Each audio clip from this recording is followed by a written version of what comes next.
Hare Krishna, welcome back again to part number 28. We're continuing on from the period between 2005 until 2010, and so we're continuing on here. My obeisances, Vanchakalpatarubhyascha, Kripasinnavevacha, Patitanam Pavanebhyo Vaishnavebhyo Namo Namaha. Shri Krishna Chaitanya Prabhu Nityananda Shri Advaita Gadadhar Shivasati Gaura Bhaktivinoda Hare Krishna Krishna Krishna Hare Hare Hare Rama Rama Rama Hare Hare.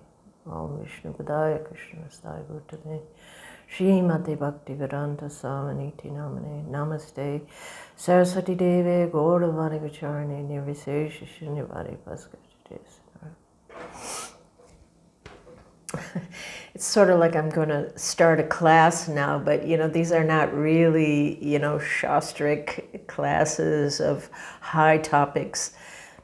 They're just, going through life in ISKCON and what the experiences were from my tiny little perspective. So we're continuing on. In my last talk, I explained how the TOBP, Temple of the Vedic Planetarium construction began. And so there's a big step forward for the Mayapur project. And so meanwhile, the MCS, as I spoke about in previous talks, the Mayapur Community Sevaks, who's just this little group of devotees who were trying to work to develop the community. And so we had been attempting to develop the community as outlined previously. I explained what the structure was sort of and what we were attempting, or at least what we saw needed to be done, not that we could do it. But we saw as we became more involved, how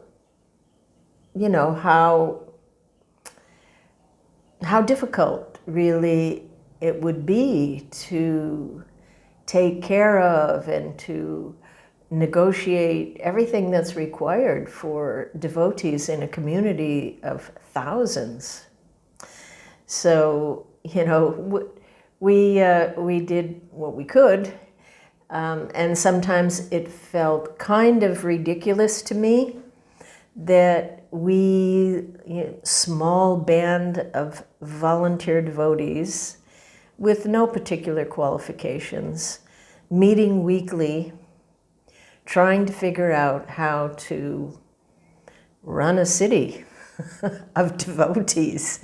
And there's thousands of them by now, So it seemed to me that we needed many teams of experienced, even professional devotees working full time, along with significant funding to unfold what was really needed.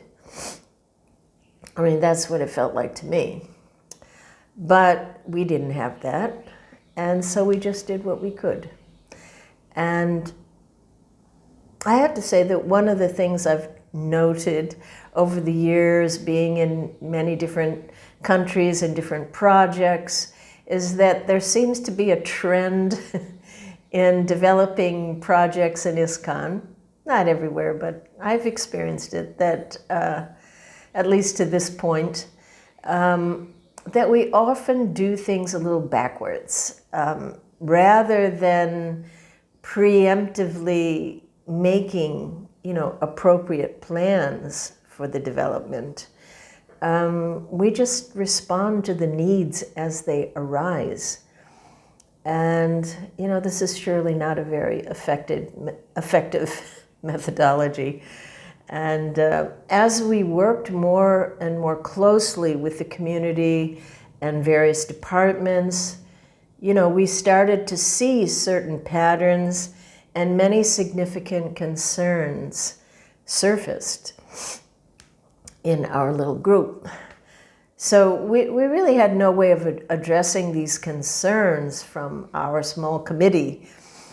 So we tried to convey these things in a letter to the GBC, GBCom, the committee GBC that's dealing with Mayapur, and local management. Not that there was just a letter, there's always was ongoing varieties of exchanges. But interestingly, this letter, one letter that we wrote from the MCS to management, probably around 2008, between 2008 and 10, it just popped up on my screen a couple of days ago. I was looking for something else, and I read it and I thought, oh God, it's kind of interesting to read things after, 10, 15 years. And I found it was kind of an important document. So although it's a bit long and it might be boring or tedious to people that aren't involved in the Mayapur project, but as I said before, I feel like everybody's involved with the Mayapur project. No one is not involved. This is Mahaprabhu's place. This is it. This is his home. So, what's going on here, I don't know, it's too boring, just skip past this, go on to something else. But I'm going to read at least most of this letter, just to get a sense of, what happens over time in the development of projects. And because I think that the concerns that we bring up, they're not just for Mayapur, but they're relevant for any new projects or communities that are coming up. And there are so many new, especially in India, there's so many new temples, coming up. So anyway, I will read from this document, and hopefully it's something of interest. So, the international community is growing rapidly with very little time and attention being given to the social and economic and spiritual complexities of running a township. And we fear this community could become unmanageable or really spiritually unhealthy if the leaders don't step in to help to consciously plan future developments and create a shared vision for the community. Building more structures without giving significant attention to building a healthy community based on the ideals Srila Prabhupada gave us is just likely to produce significant problems in the future. So below, we're listing some of the challenges that have come to light in our work and some possible steps for dealing with them or beginning to deal with them. So number one, many devotees are coming to Mayapur from various countries, Eastern Europe, China, South America, from varieties of places. And often they come with the hopes of getting away from some unstable economic or political situation. And many of them arrive in Mayapur with very little sense of how they'll maintain themselves or how they will be engaged here. And presently, there are very few ways for devotees to maintain themselves in Mayapur. And there really aren't so many services available. Number two, many new residents arriving are new devotees who have not lived in temples. Maybe they've come through congregation and they haven't had training. And we have no system for training devotees. So that's a concern. Number three, gurus are advising their disciples to come to Mayapur without understanding how they will be provided for, or who will care for them in Mayapur. Number 4, many single ladies and single mothers are arriving, and we have no facility to accommodate or help or train, facilitate such ladies. I mean, we probably have approximately 70 plus single ladies residing here presently. And number 5, many devotees are coming to Mayapur primarily to put their children in one of the schools. And often the fathers have to leave their families alone for many months in order to go to the West to collect money or do something to provide for them. Approximately 60% at least of the husbands are outside of Mayapur for, 6 to 8 months of the year. So this creates an unhealthy balance in the community, with very few men actually present to care for their families and take part in the development of the community.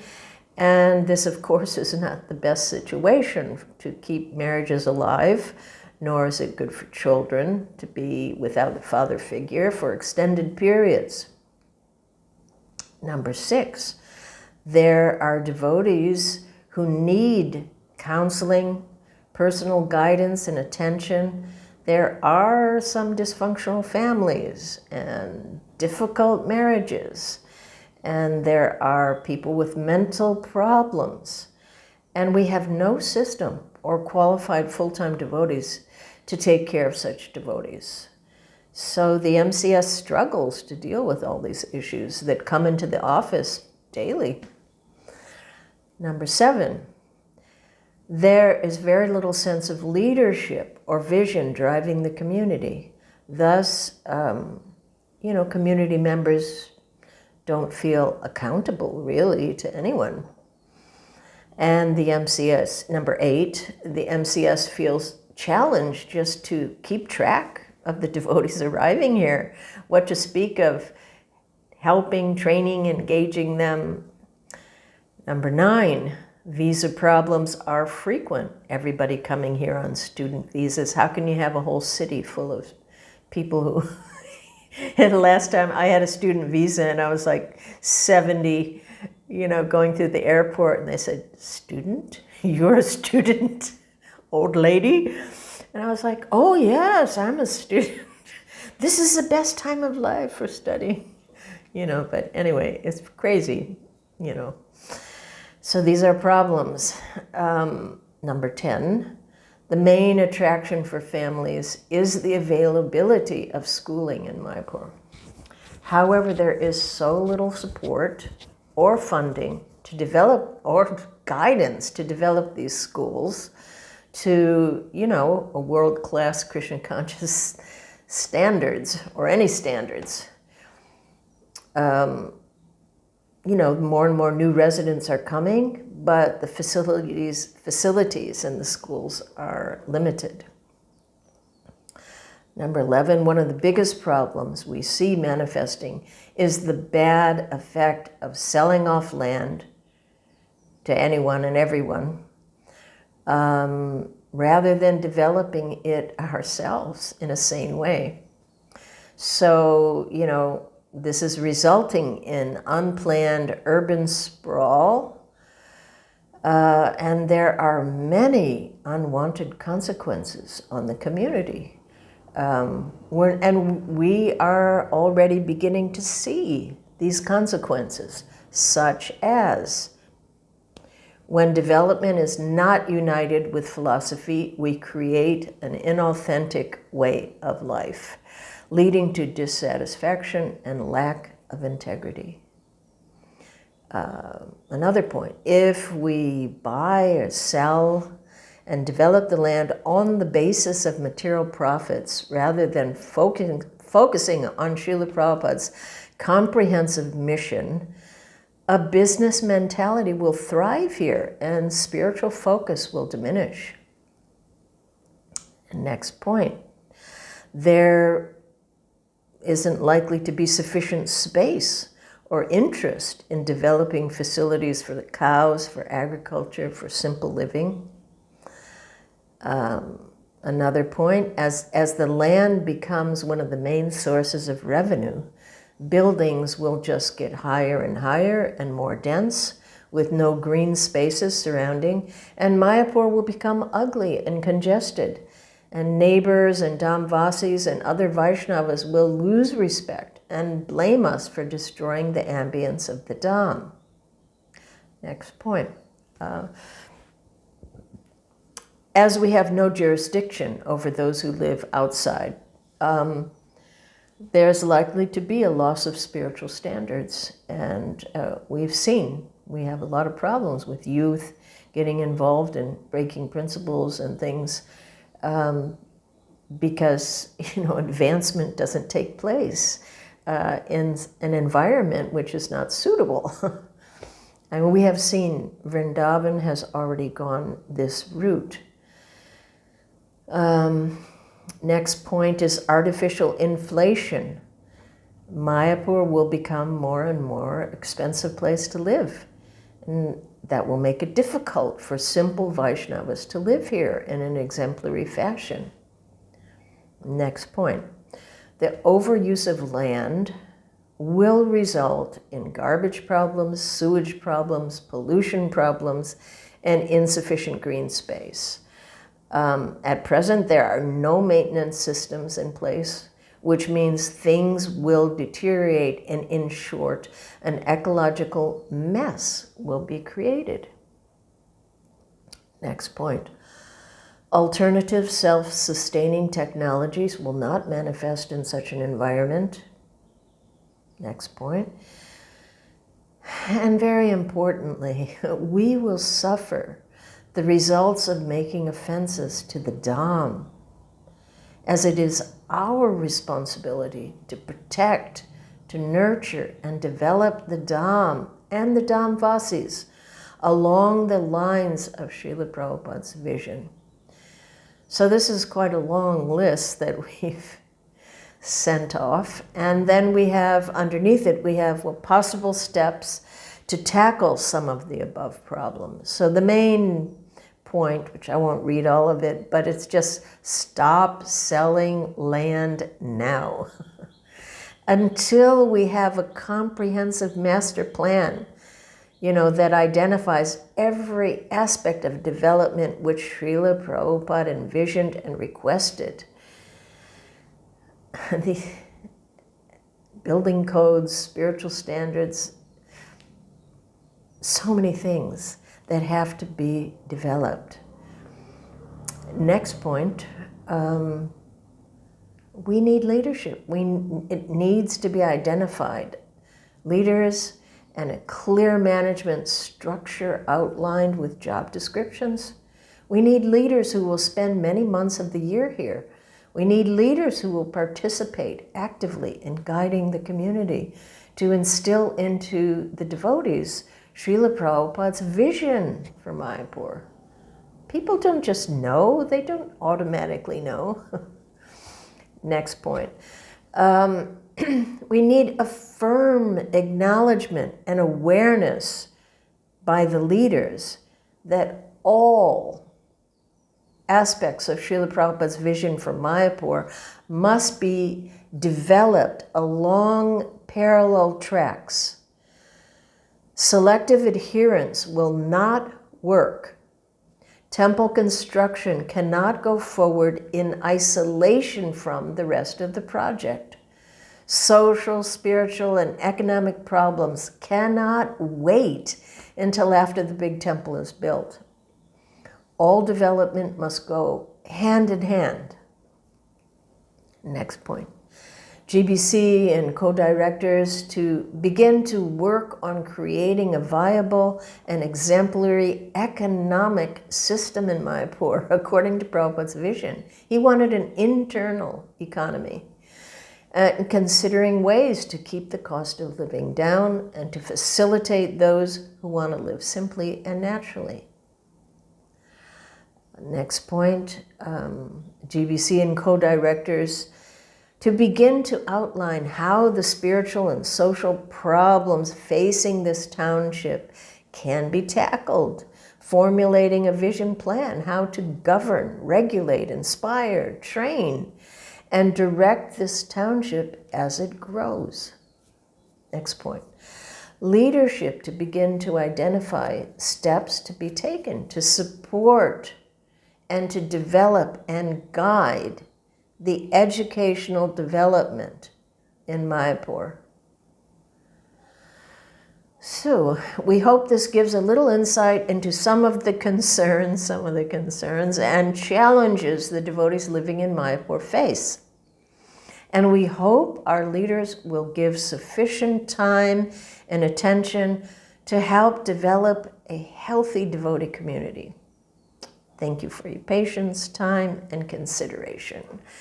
Your insignificant servants, the Mayapur community sevaks. So as you can see, this is quite a large list of concerns about the growing community. It's almost prophetic, because all the stuff that we said would happen, well, it is happening. And most of these concerns remain. And many of the outcomes, mentioned, they are happening. So these are ongoing concerns, not to say that nothing's been done but so much more really does need to be done.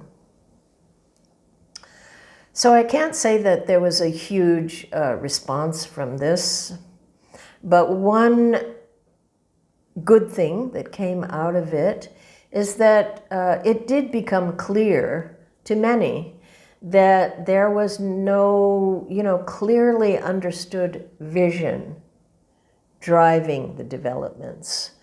So at the request of the MCS, a small vision team was appointed. I joined that team, and our job was to research everything Prabhupada said about Mayapur and to come up with a comprehensive Mayapur vision statement. Now, that is a difficult task because of the magnitude of all that Srila Prabhupada envisioned for Mayapur. He had extensive plans with many branches. So it's not like you could just come out with, 2 lines that say, our mission is, in order to even grasp all the different parts of Prabhupada's vision, we had to identify 13 different areas to research and then come out with sort of a vision with all the quotes underneath, but a vision for each topic individually rather than one little paragraph or something. So those 13 topics were Harinam or Kirtan, Prasadam distribution, temple worship, TOVP and Vedic science, cow protection, self-sufficiency, community, education, environmental protection and beautification, spreading the mission, world headquarters, hospitality, and regional development. So that was our task in that group. And it was very enlightening and very interesting to see Srila Prabhupada's comprehensive vision in each of these areas. And of course, it took time to do all of this, and then we would need to get it approved, which would also be a very long process. And of course, the biggest challenge would be to, so many people have their vision statements, somewhere in their computer, but how do you, infiltrate it into the minds and the hearts of all the people and the developers that is, and, so that it gets incorporated into all the future developments. I mean, that was the hope. But that would be a very, very big challenge. Anyway, I want to do one last thing on in 2010 that happened. That was devastating. Another devastation was Ayendraparu's departure. I remember really clearly, I was in Poland on the Enarduna Swami's festival tour, and one devotee ran in and said, "Did you hear, Ayendra left his body?" And of course that was devastating to hear, but it didn't really hit me until I returned to Vrindavan later at Kartik time. Some things that we have around us all the time that are wonderful and that give us nourishment and that we require for our support in our spiritual life, sometimes they're just there all the time and we take them for granted. Sometimes I do. You just think, oh, it's just part of the atmosphere. It's always there, it's dependable, so like the Vrindavan Kirtan, that just was always there. Ayendra blissfully singing and his boys being in a way, very expertly doing their kirtans, and, it's just there and you just take it in, but without really thinking about it much. I'm explaining myself. Probably other people are not like that and much more conscious and grateful. But for myself, I think that because Ayendra Prabhu was quite an eccentric person and a brahmachari, and mostly he associated with he was so busy in seva, and mostly he was just had his small team that he was, he had this dedicated team of a lot of younger devotees also that really got nourishment from him. But, I'm sorry to say that I did not realize what an incredible devotee he was. I think he was often misunderstood or not taken seriously as he deserved to be. But recently I was very happy to find that there has been a book written about his life. Tamal Krishna's brother, I can't think of his name right now, an incredible writer. He wrote this book on Ayendra, and I really, really, I highly recommend reading it to just see how what a wonderful devotee, just incredible. Sometimes we just don't see what's standing right in front of us. He really did have a massive impact on so many devotees, because he was uniquely, utterly focused on the Yuga Dharma. And that was from the beginning when you read about his earlier days. And that is not usual. That is very, very special. And what to speak of as a devotee, pujari, of course we didn't see that. It's kind of behind the scenes and also in his room. But amazing pujari. So he really, really was a very wonderful personality. And it was a very great loss. But I guess Radhe Shyam wanted him back. So that's kind of, I'm coming to the end of this 2010, but I wanted to end this section because it's the end of a decade by pointing out that this decade was one of massive changes, both inside the movement and out. And so just before I end, I want to try to give a little sense of that. You know, the face of ISKCON was changing significantly.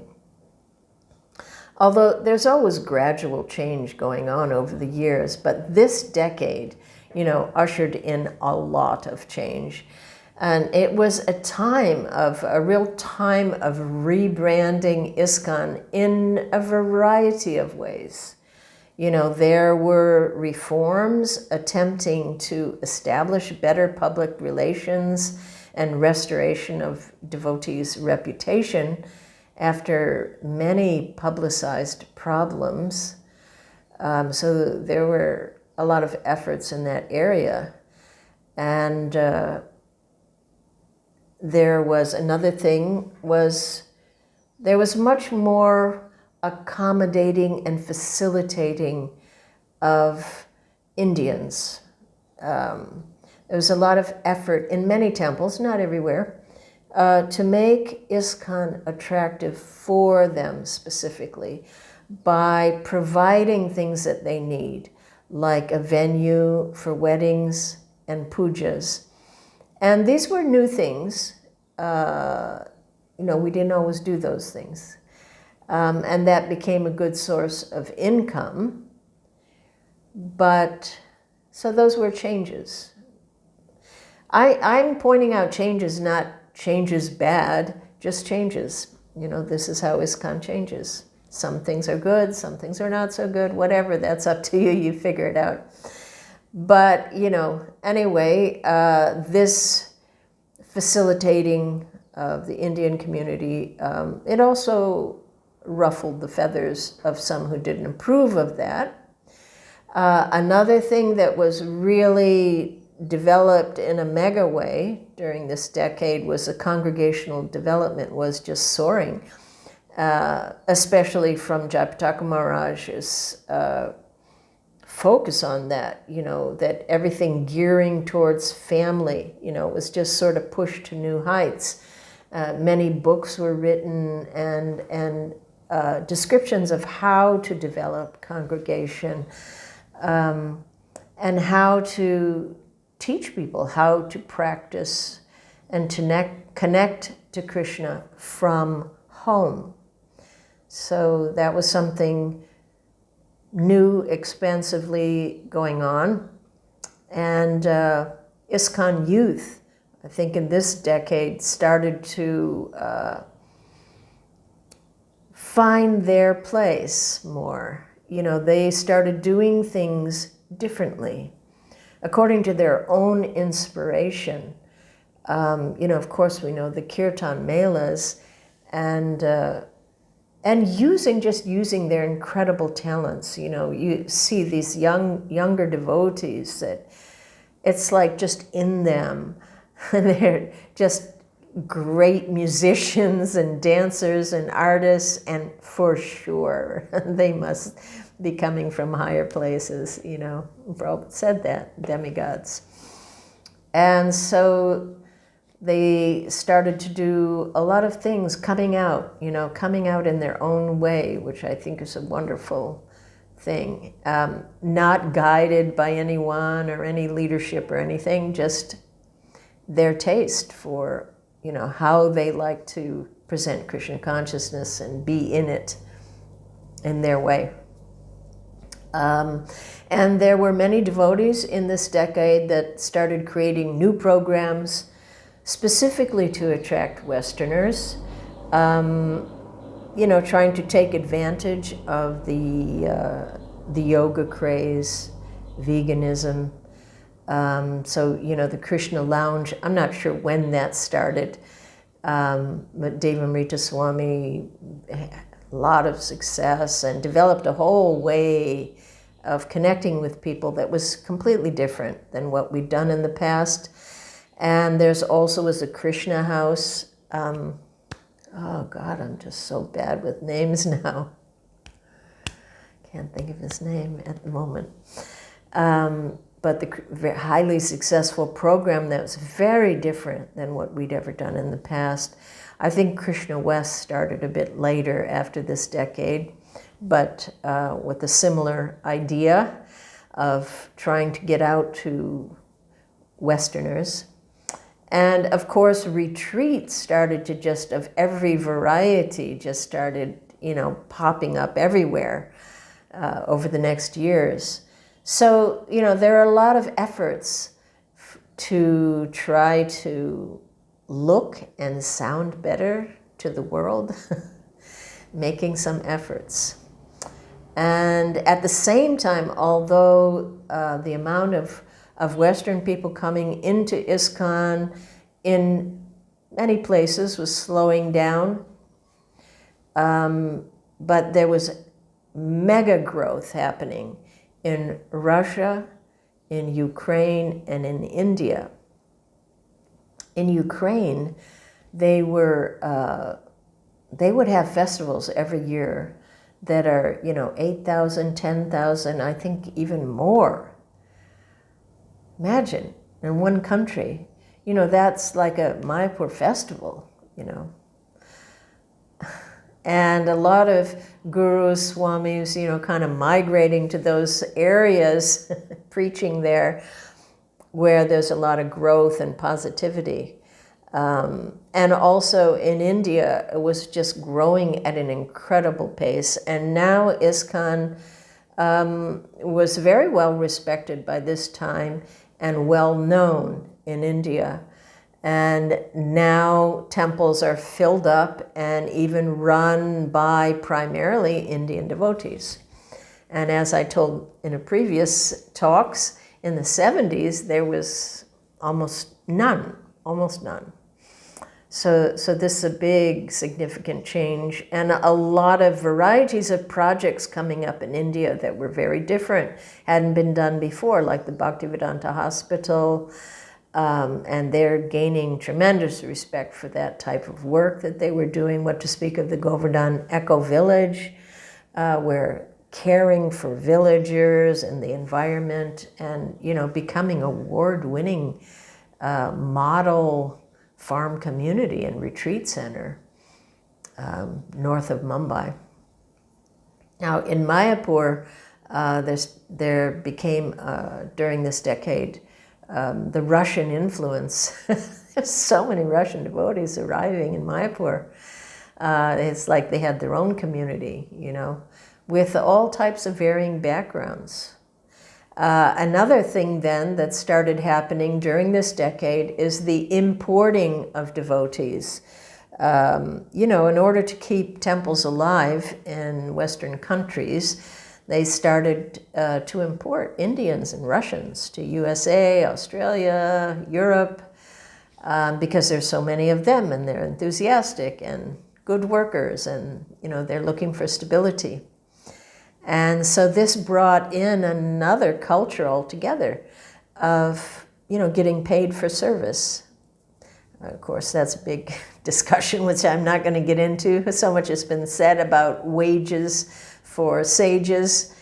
The lines, they can become blurry between having a job and doing service. But, it's not easy to figure out how to do things. It's not easy. But I am happy that I lived at a time when, we didn't get anything and there were no perks. So if you were serving, you knew for sure you weren't doing it for any material motivation. Well, of course, there's always so many subtle motivations, but as far as financially, no, that wasn't, never there. And then, of course, depending where you live, there were a lot of new ways of just doing things. And by new ways, I don't necessarily mean bad, but just changes, things that are different. They start happening at a certain time and they weren't there before, like things with the kirtans. Now, often the crowd faces the kirtan leaders rather than the deities. We didn't used to do that. Or the kirtan's done on stages, like a performance, using instruments, accordions and horns and violins and everything.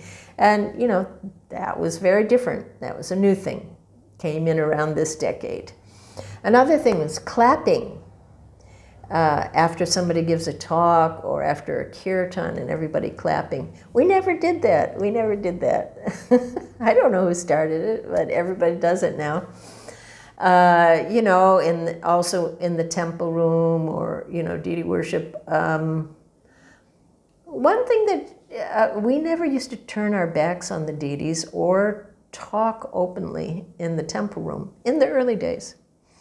And it seems like it's become a very, you know, everybody talks in the temple and socializes and the whole thing. And, you know, well, especially I guess that's probably really more so in India. I don't know what it's like everywhere else. But another fad is everybody getting, I don't mean to make it sound. Oh, did I plug in? I just have to look for 1 second and take a drink.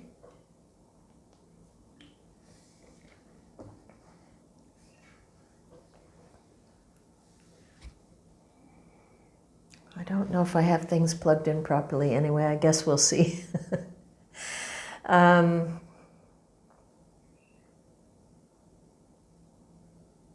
going to stop it. Excuse me. I just had I had a terrible moment when I realized that my phone was about to run out of battery, and that I better quickly plug it all back in. So I'll start. I hope I can link this together. I'm really terrible with technology.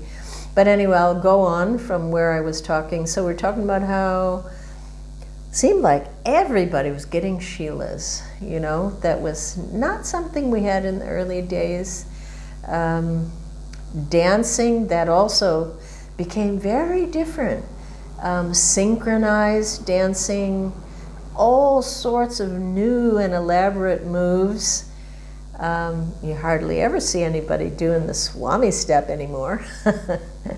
And of course in Mayapur, I guess mainly in Mayapur, we're embracing a lot of South Indian traditions, you know, where, I don't know what you call it, it's like the silver hat that they put on everyone's.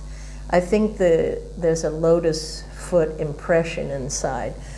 You know, it's something they do in South India, even the way we do our Hati procession, the elephant procession, and even the way of tying the turbans and wearing the wooden shoes, the karams. This is all South Indian traditions, kind of, they have come into Mayapur. And just, you know, small things, how the movement changes, how things change, how we look different, how we do things different. Dress, much more casual attire, and much more frequently. And I think the ladies seem to have a bit of Bollywood influence during these years, where I'd say there was less modest attire. Low-slung saris were pretty popular, and teeny tiny cholis, and very wide petticoats, and letting your hair down, wearing makeup.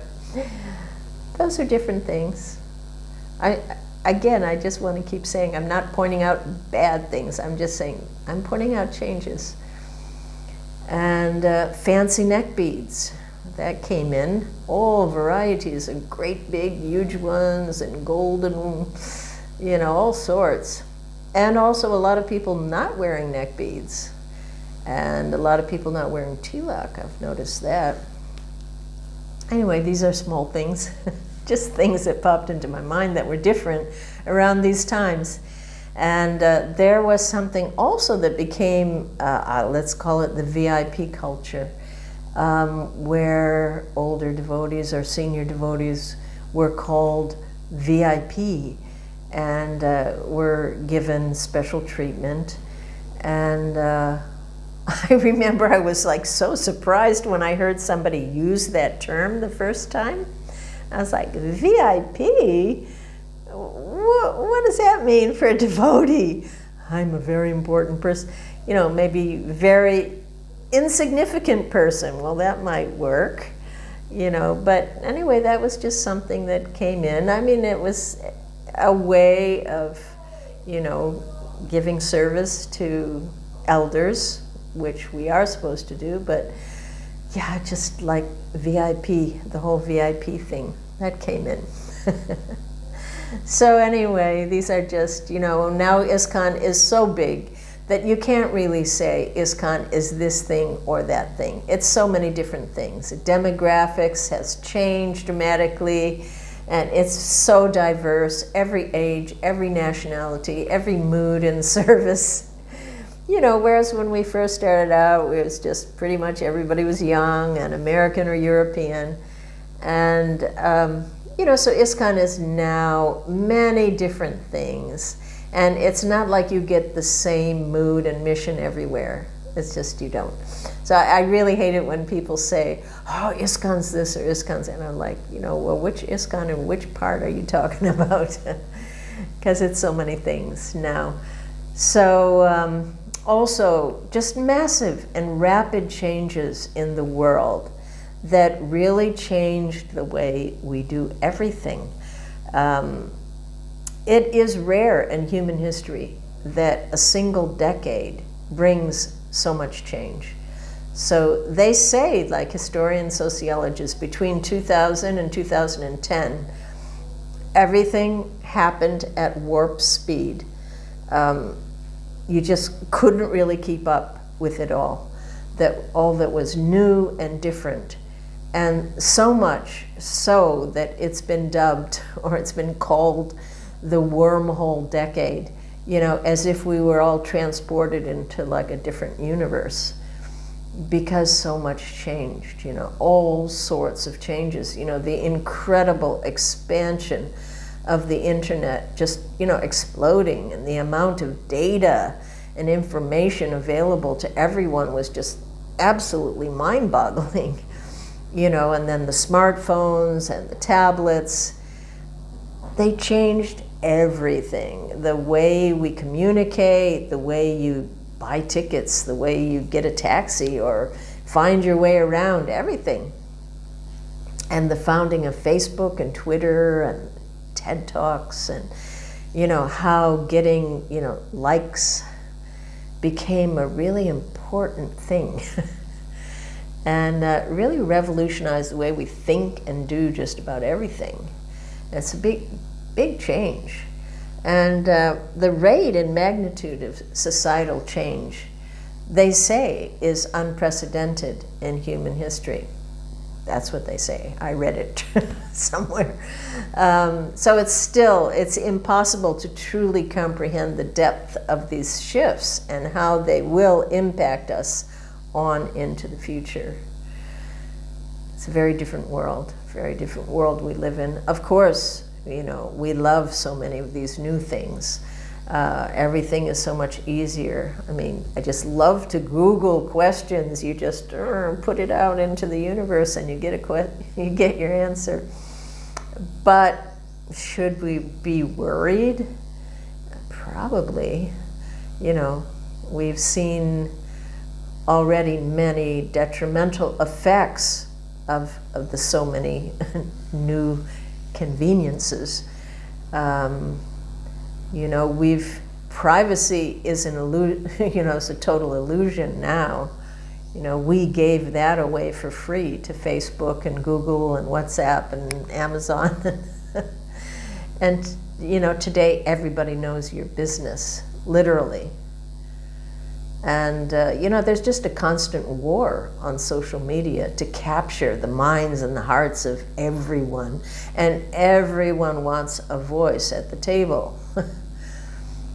And, you know, people of every income and age and life experience, everybody, devotees, struggling daily with just an overwhelming amount of information, and spending so much time on handheld devices that, you know, we almost have stopped living, you know, real life. And, you know, it's almost become difficult to, you know, have face-to-face with anyone. People just looking downward all the time at their screens, you know, not talking, not interacting. Actually, I remember the first time I realized kind of this profound impact of the phone. I was traveling, I was in some airport, and I went into a little cafe to get a drink. And I'm standing there and I'm talking to the lady and, just handing her my money. And then all of a sudden I became aware that that the cafe was filled with people. Every table was full and there was no sound. There was nobody talking. It was so eerie. And then I looked around and I was like, oh my God. And the lady that I was giving the money to, she understood. And I was like, there's nobody talking. And she said, yeah. And it was so bizarre that, I just went, Hare Krishna. Everybody looked up for a second. But anyway, we live in a different world now. It's becoming more and more strange. And, of course, there are varying views on where the world is going and what is even going on. But I think we can agree that, the world has really changed. And it's this decade, when it really started to hit on hard. And, of course, some say, there's all different views, but, some people say now that it's not countries or governments that rule anymore. It's these, companies, the five kings, Facebook, Microsoft, Google, Apple. They're the kings that rule, And, I think it is very hard to see just how we are caught in a web. And as devotees, we are, obviously we're not exempt at all from this addictive pull of all the devices, And of course, we might not be able to change the direction of anything, but individually it seems that we may need to make decisions for ourselves, how much we will buy into all of this, and at least to try to reduce our dependence and usage to some extent of these services and devices.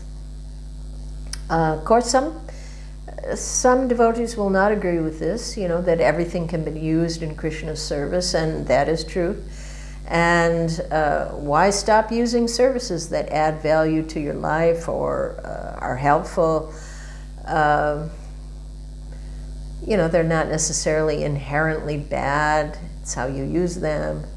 But it does seem that we need to at least look at how technology's grip and domination is there in our lives, And because it's certainly going to increase over the years. And maybe for some that sounds exciting, and for some that sounds terrifying. But technology, it's posed to be an inseparable part of our lives. And already it is. But it's things to think about, Because we saw, like during this decade, there were a number of big trends that started that were changing the world. Like you saw this obsession with selfies that began around this time. I actually thought it was a joke the first time I saw that there was such a thing as a selfie stick, so that people could just have this stick that they could, and I was so shocked. You gotta be kidding that people could be so comfortable with blatant self-promotion that it is scary. The society is becoming, very narcissistic, self-centered society. Then such huge changes like in music and how we listen to music, with the iPod, and you just got a whole library in your pocket. And it's really a huge milestone in the music industry. These things changed how we hear and everything. And during this time, although I'm not familiar with them, but I know that there was an insane rise of reality TV game shows, you know, that this is what people like to watch. Millions watch this stuff, you know, American Idol and Survivor or something, crazy things. It just really makes you wonder, you know, about the population, the mental health. And of course, you know, the whole, you know, social media frenzy leading to blogging and the hundreds and thousands of ways of blogging. And, you know, another thing during this decade that was also very popular was the more and more attention to positive thinking and visualization. That partly, I think, coming out of that, The Secret book was very popular, came out in the middle of the decade. And, you know, as far as entertainment, the Potter mania continued with all the movies coming out. However, The Lord of the Rings, you know, dominated the decade, really paving the way for more and more immersion in fantasy worlds. Also, towards the end of the decade, the Avatar, that movie, you know, it's just like this huge fantasy trend that I just find it interesting how this came about, you know, this whole world of fantasy and the movies and the books, and how, you know, interesting new subtle and spiritual concepts were being absorbed into society through fantasy books and movies. And, you know, the way I understand it is that, you know, paradigm shifting ideas, they can germinate for years until the time is right for them to manifest, you know, in which it was more broadening of the mind and considering new concepts. And we may consider this all as part of Lord Chaitanya's unfolding mission, that people's minds change, their interests change, their, you know, because during this, especially this decade, you know, religious affiliation and church attendance was very much declining, but spiritual openness and curiosity was really on the rise, you know, across every generation. In fact, we see that there's an unprecedented desire to grow spiritually, you know, or a belief in a spiritual or a supernatural dimension, or a belief in a higher power, you know, and much of this fantasy genre is dealing with subtle energies, you know, subtle powers, mind control, battles between good and evil, navigating adversity and discovering your true self. I mean, you know, this is really different from my day. You know, what were TV shows, Lassie Come Home, or, you know, movie Gone with the Wind or something, you know. Very different, you know. And then you've got the Avatar movie, and that had many insightful messages, you know. They were highlighting that the natural world is in dire need of protection, and that economic imperialism is disastrously exploitative, and that nature is infused with divine spirit and feminine spirit. It also was shining a light on, you know, unchecked greed and injustices that we see happening around us today. And it also was showing the meeting of technological science with indigenous science, you know, raising questions. How can we advance technologically without going against Mother Nature's vast intelligence? And also showing the interconnections of all living things. It's quite remarkable. These are just, kids are watching these movies, I'm sure they're, not necessarily getting all the deep messages there, but there are messages there. And some pretty good ones. So these are some of the changes we saw in this decade, and within the society and outside of it. And of course, despite all the changes and despite whatever is going on within the movement or in the world, the process of Krishna consciousness remains always the same. And our challenge is to continue to follow that process with faith and conviction in the midst of all these changing times, to remain fixed and to try our best to chant and hear without offense. So simple what we have to do, and yet so difficult. So I will end there, and we'll end the decade with that. Hare Krishna.